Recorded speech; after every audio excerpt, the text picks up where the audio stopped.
Well, this is interesting. The Bat of Gotham meets the Terrorist of London. I have to admit, I didn't expect you to actually show up. Terrorist. How delightfully simple.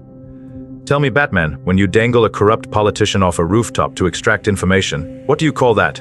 Community outreach. We both use fear as a weapon. Fair point. I suppose we both believe fear can serve justice. But I'm curious about your masked Guy Fawkes. You could have chosen anyone from history. Why him specifically? What does he represent to you? Fawkes tried to blow up Parliament in 1605. He failed, but the idea survived. That's what the mask represents, that ideas are bulletproof. When they tortured me in that facility, they destroyed my face, my identity, everything I was. But they couldn't destroy the idea that people deserve better. What about you? Why a bat? Fear, like you said. But also because bats navigate in darkness, they see what others can't. I wanted criminals to think there was something watching them in the shadows. But tell me about that facility. What happened to you there? It clearly shaped who you became. Medical experiments, hormone injections, psychological torture. They were trying to create the perfect citizen, compliant, unthinking. Instead, they created me, the dispute den. The irony is beautiful, really. They taught me that governments will do anything to maintain control, even destroy their own people. Have you ever wondered if trauma makes us who we are? Every day. My parents were killed when I was 8, gunned down in an alley after a movie. For years I thought about revenge, about finding their killer and making him pay. But Alfred, my guardian, he helped me see that revenge would just create more pain. Maybe trauma gives us a choice to become bitter or become better. That's a luxury only the wealthy have, isn't it? You had Alfred, Wayne Manor, unlimited resources to process your trauma constructively. Most people don't get therapy and training. They get survival mode. When the system fails you completely, revenge starts looking a lot like justice. I never thought about it that way. You're right, I had advantages most people don't. But even with resources, it took years to find a path that felt right. How do you keep from letting the anger consume you? Because I can hear it in your voice. You're furious about what was done to you. The anger is fuel. Without it, I'd have given up long ago. But you ask a good question. How do you channel rage constructively? For me, it's about making the anger bigger than personal revenge. It's not just about what they did to me. It's about what they do to everyone. What keeps you going on the bad nights? The belief that people are basically good. I know that sounds naive after everything we've both seen, but I think most corruption comes from fear or desperation, not evil. When I stop the Joker, it's not because I hate him or it's because I believe Gotham deserves better. Do you still believe people are worth saving? Some days. The people who helped me escape that facility, the ones who risk everything to resist, they remind me why this matters, but I struggle with the masses sometimes. So many people seem content to live in cages as long as they're comfortable cages. How do you motivate people who don't want to be saved? You don't force them. You show them there's another way and let them choose. Force breeds resentment, even when your intentions are good. I learned that lesson with Robin, my young partner. I wanted to protect him so badly that I almost drove him away.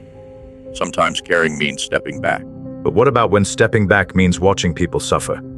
There are children in facilities like the one that held me right now. Every day we debate philosophy is another day they're being broken.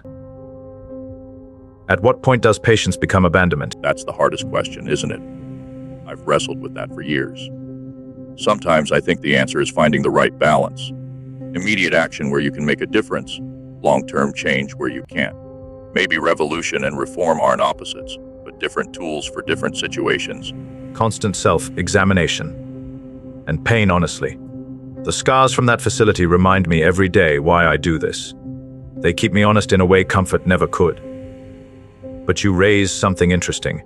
Maybe the goal isn't to eliminate corruption, but to create systems that assume it will happen. That's why I work alone mostly. Well, except for Alfred and a few others. Small teams, clear missions, then step back.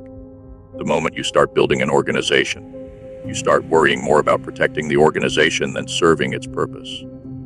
How do you avoid becoming what you fight? Dispute den. Exactly. Though sometimes I wonder if we need periodic resets. Forest fires that clear out the undergrowth so new things can grow.